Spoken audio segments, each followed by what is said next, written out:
For as long as I can remember, I lived a cautious life, strictly on the straight and narrow. Never trust something you don't understand, Sharon. My grandmother's words echoed in my head. We, the Braverman women, weren't the kind of people who lived on the wild side. We never took chances. No risks for us, ever. It is fair to say that we didn't embrace the name Braverman as we should have. But we weren't men after all. Maybe it was best to leave the bravery of life to the men. That is what I thought until I met Jonah. Everything I thought I was changed when he came into my life. I discovered a new version of myself. One that didn't live in fear of the unknown, but instead embraced it. I liked the Sharon that he turned me into. She was a Braverman woman who tiptoed on the wild side fearlessly. Jonah could get me to try things that I have never considered. However, I'd be lying if I didn't admit that I was reluctant when he suggested we break into the old Brookland home at night. The house had been left untouched for more than a decade after the whole family was viciously murdered there. People walked past nervously, as if the house possessed a murderous embodiment of the horrific crimes that took place within its walls. Small children were scolded by their parents if they ever thought about approaching the house. Jonah was the first person that I have ever met who wanted to go into this abandoned house. "Come on, Sharon," he begged with a big smile, knowing very well that I wouldn't be able to resist these charms for very long. Looking back, my grandmother was wrong. It isn't the unfamiliar that we shouldn't trust. It is the unease in our guts that we shouldn't ignore. We arrived at the house on a Thursday night. That was as ordinary as every other night in the small town where we lived. Even as we approached the porch, I felt an unwelcoming presence. Even though it was a warm spring night, the air here felt cold. The porch creaked as we walked to the front door, whispering words of warning that we ignored. The front door didn't budge when Jonah tried it first. He smiled at me, probably trying to assess my willingness to continue with this godforsaken plan of his. Once he had the door open, there was no turning back. Not really. Not unless I wanted to disappoint the only boy I had ever loved. The air inside the house seemed different. Thick and almost suffocating. The rooms were dark and stuffy. Finally, we settled ourselves in the living room. Even though I felt uncomfortable when we came into the house, sitting here with Jonah felt exhilarating as the moonlight fell on his beautiful face. I assumed our night of romance would begin, but instead, he gave me this mischievous grin and said, "Look what I have." Since the room was dark, I wasn't sure what was in the box that he held, but it seemed heavy and bulky. It was only after he placed the board in front of me that I realized what it was. I had never seen a Ouija board before, and it looked as intimidating as it was foreign to me, even here in the darkness.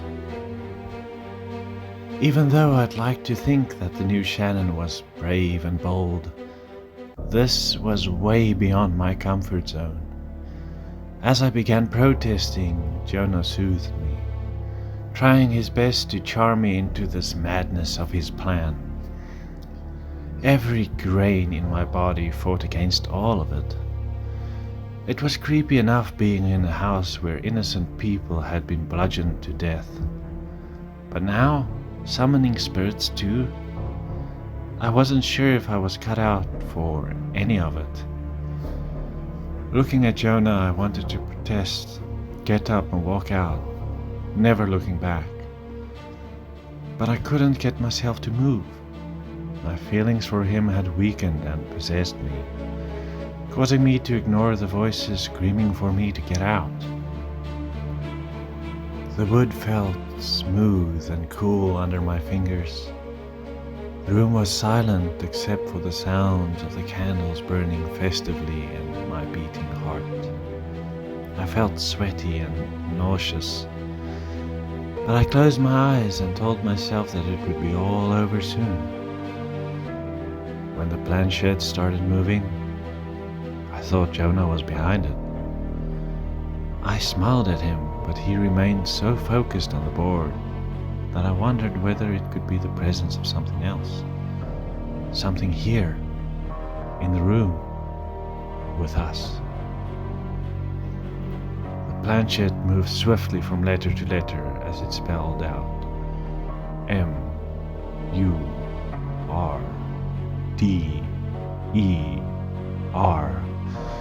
I inhaled sharply as it continued. E-R. I can't really explain it, but suddenly I was no longer filled with fear. Instead, I was filled with sympathy. I felt sorry for these spirits sharing their stories, murdered in their sleep. The most brutal act while you are at your most vulnerable. It was only when the planchette started to keep moving over the letters, repeating the word murderer over and over and over again, faster and faster in a more frantic motion, that I started wondering whether perhaps they weren't sharing their memory, but warning me.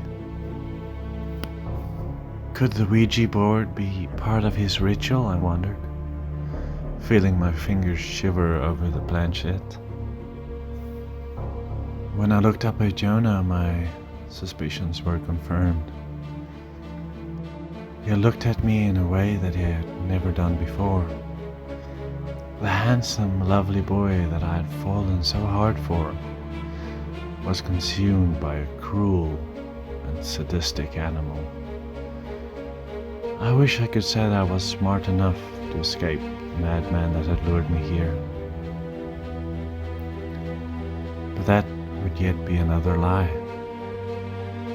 As I lay there, bleeding out, I saw an old photo of the family that had lost their lives here. In the very center was a young boy, smiling, happily full of hope. Now I realize it was Jonah. There is no longer day and night. Time exists differently now. I await with the hopes that I will be able to help an innocent girl. I know it's just a matter of time before he brings another unsuspecting girl who had lost her heart here. When he does, I hope I will be able to warn her and guide her to safety. Maybe one day he will bring the right woman into this house. One that will finally end all the torment that had been suffered here.